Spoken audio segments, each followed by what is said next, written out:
Nous approchons maintenant de la fin du chapitre sur les suites, et nous allons dans cette vidéo voir quels sont les résultats que nous avons démontrés pour les suites réelles, qui sont encore valables pour les suites à valeur complexe.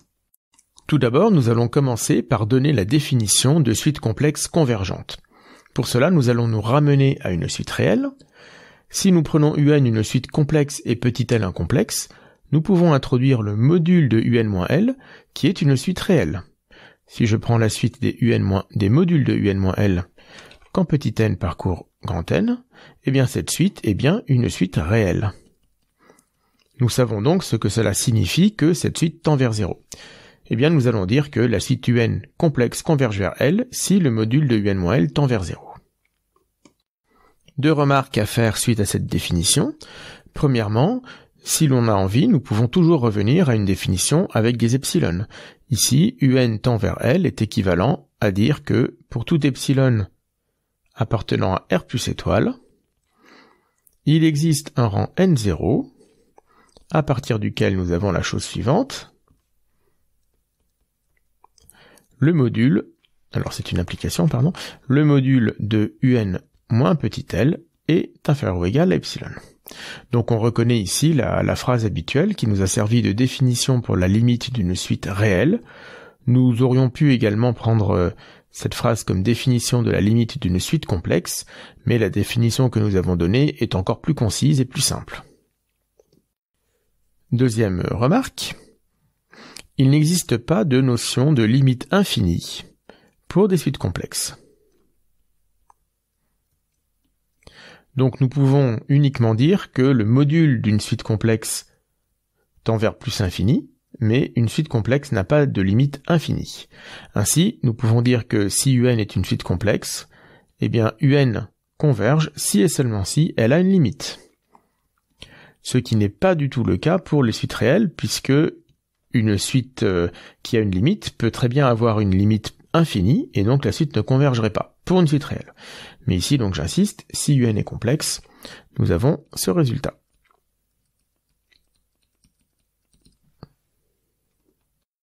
Donc ce qui pourrait se rapprocher le plus d'une limite infinie, ce serait à nouveau de revenir au module, de prendre la suite réelle des modules de UN, et de dire qu'elle tend vers plus infini.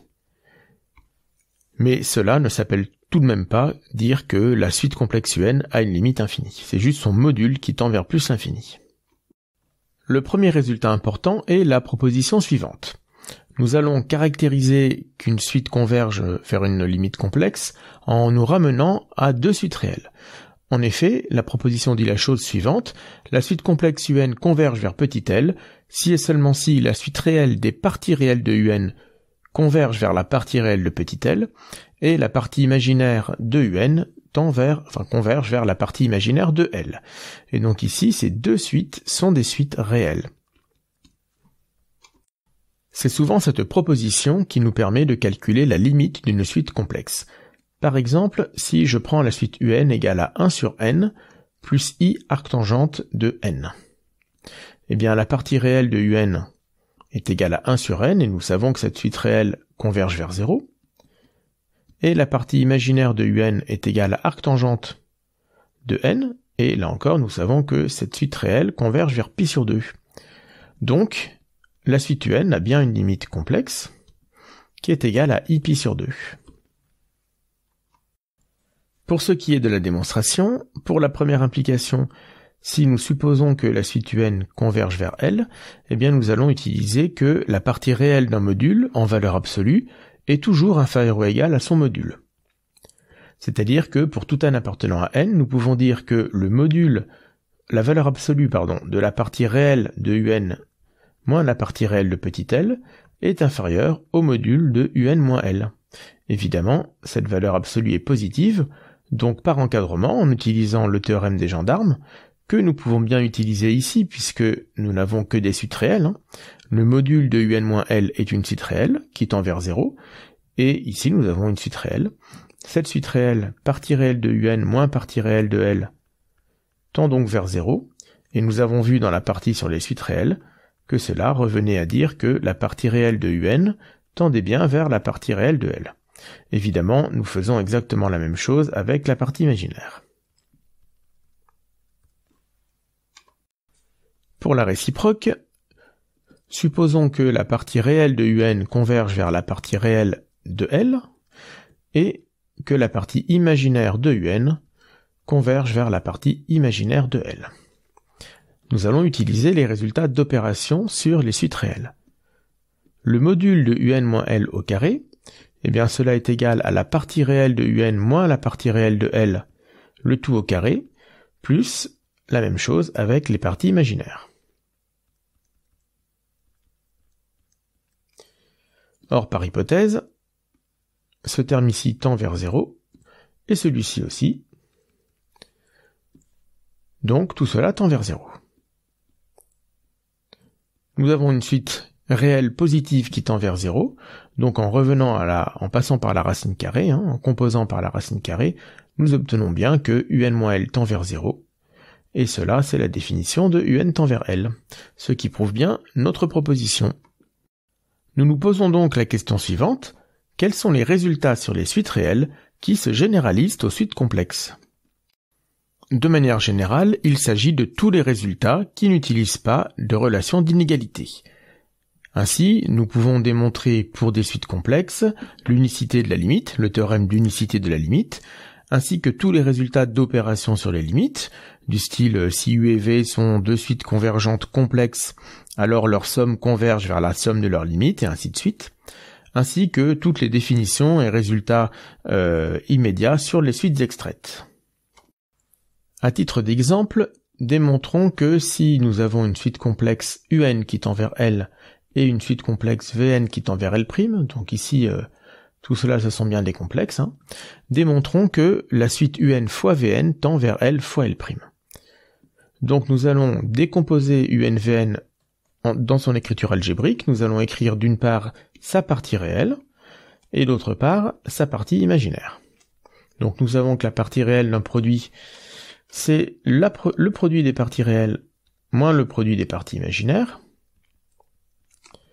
Et la partie imaginaire d'un produit de complexe, ce sont les produits croisés d'une certaine manière.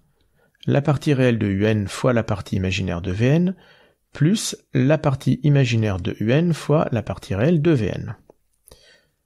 Maintenant, les quatre suites ici, partie réelle de UN et VN et partie imaginaire de UN et VN, ce sont des suites réelles, donc nous pouvons leur appliquer les résultats sur les suites réelles.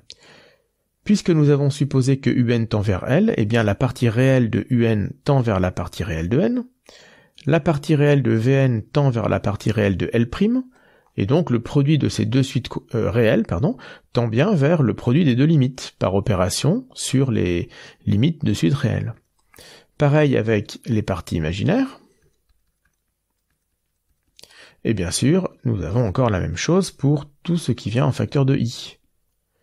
Partie réelle de L moins partie imaginaire de L', plus partie imaginaire de L fois partie réelle de L'.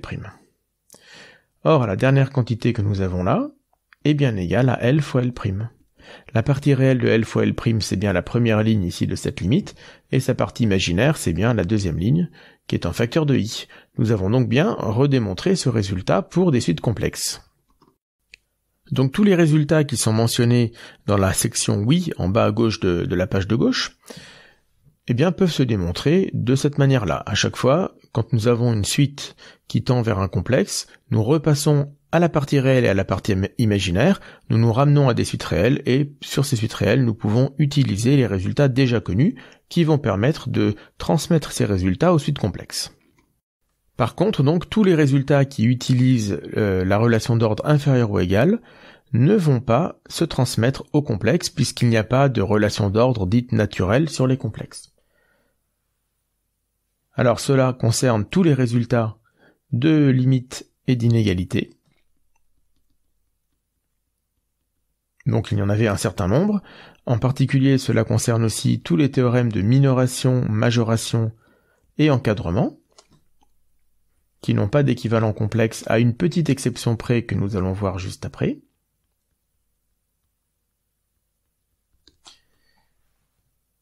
Cela concerne aussi le théorème de la limite monotone, qui n'a de toute façon aucun sens avec des suites complexes, puisque la notion de suite complexe croissante ou décroissante n'existe même pas, elle n'a pas de sens. Et enfin, la notion également de suite adjacente n'a pas de sens pour la même raison, puisque quand nous avons des suites adjacentes, eh bien nous avons des suites en particulier qui sont monotones, ce qui n'a pas de sens pour des suites complexes.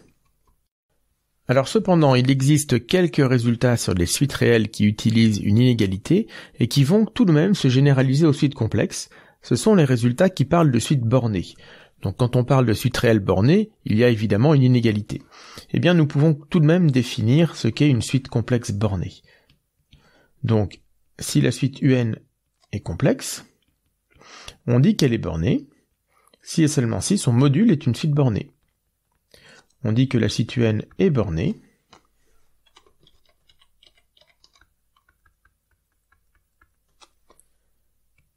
si la suite des modules de UN est bornée.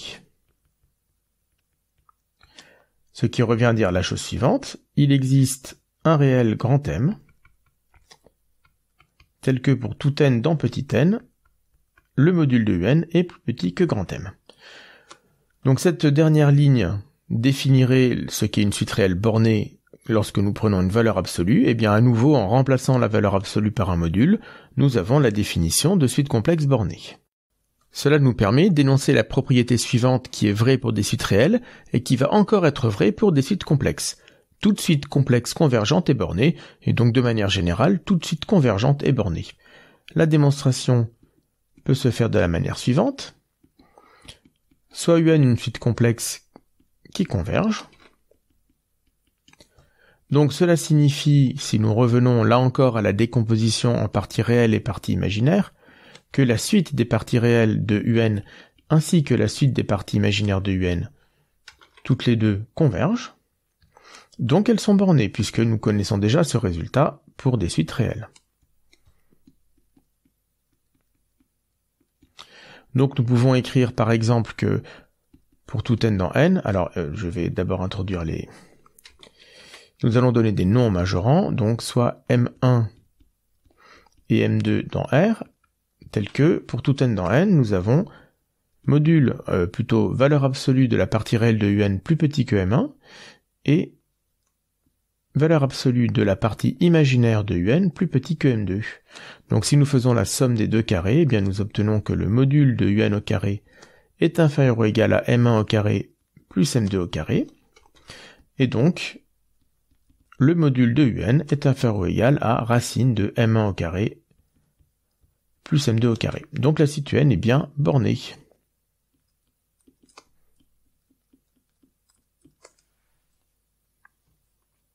Nous pouvons également donner une variante du théorème d'encadrement pour des suites complexes.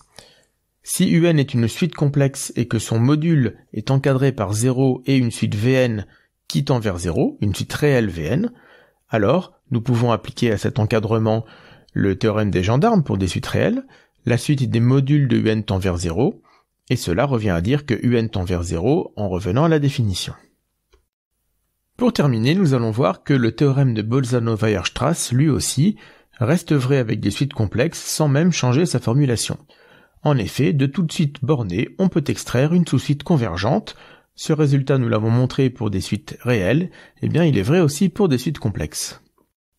La démonstration est au programme, mais elle n'est pas exigible.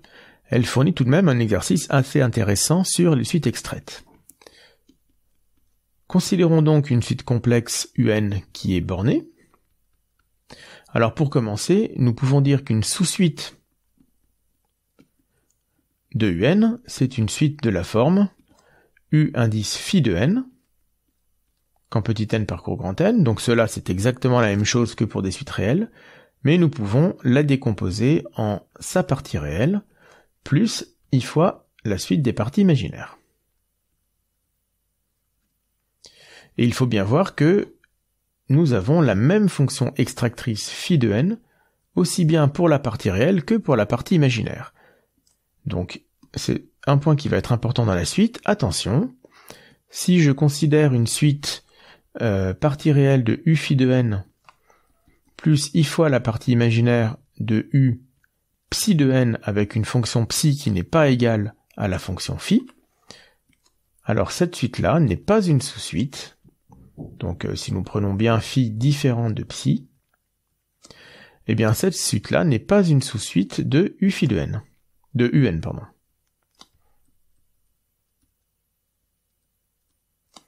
Donc il faut bien veiller pour prendre une sous-suite de un, à prendre la même fonction extractrice aussi bien pour la partie réelle que pour la partie imaginaire. À partir de là, nous pouvons tout de même commencer par dire que la démonstration qui était valable pour les suites réelles ne s'applique plus du tout ici. Si vous vous en souvenez, nous avons effectué une démonstration par dichotomie. Nous avons dit que les suites réelles bornées prenaient leur valeur dans un segment, et ce segment, nous l'avons coupé en deux, puis encore en deux, puis encore en deux, pour appliquer une méthode de dichotomie. Ici, une suite complexe bornée, elle n'est pas à valeur dans un segment, elle est à valeur dans un disque, et sur un disque, la méthode de dichotomie ne peut plus s'appliquer. Il va nous falloir trouver autre chose. Donc l'idée est la suivante. Nous avons vu que la partie réelle, la valeur absolue de la partie réelle d'un complexe est toujours inférieure à son module. Cela permet de dire que si la suite UN est bornée, eh bien la suite de ces parties réelles aussi. Évidemment, cela fonctionne aussi pour la suite des parties imaginaires. Mais ces deux dernières suites sont des suites réelles, donc nous pouvons leur appliquer le théorème de Bolzano-Weierstrass. Il existe une sous-suite convergente de la partie réelle de UN, ainsi qu'une sous-suite convergente de la suite partie imaginaire de UN.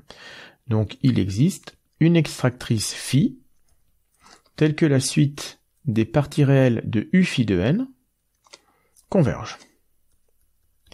Maintenant, nous venons de le voir juste avant, si nous voulons obtenir une sous-suite de la suite UN, nous devons garder la même fonction extractrice pour la suite des parties imaginaires de UN. Donc nous allons regarder la sous-suite des parties imaginaires de U phi de n. Alors c'est bien une sous-suite de la partie imaginaire de UN, mais elle n'a aucune raison de converger. Si elle convergeait, on est d'accord, on aurait fini. Mais elle ne converge pas forcément. Il n'y a aucune raison que lorsque nous appliquons Bolzano-Weierstrass à deux suites différentes, ce soit la même extractrice qui fonctionne. Donc elle ne converge pas forcément. Mais comme c'est une sous-suite de l'image de UN qui est bornée, elle est toujours bornée. Et nous pouvons d'ailleurs garder les mêmes majorants et minorants que pour la suite des UN. Elle est toujours bornée.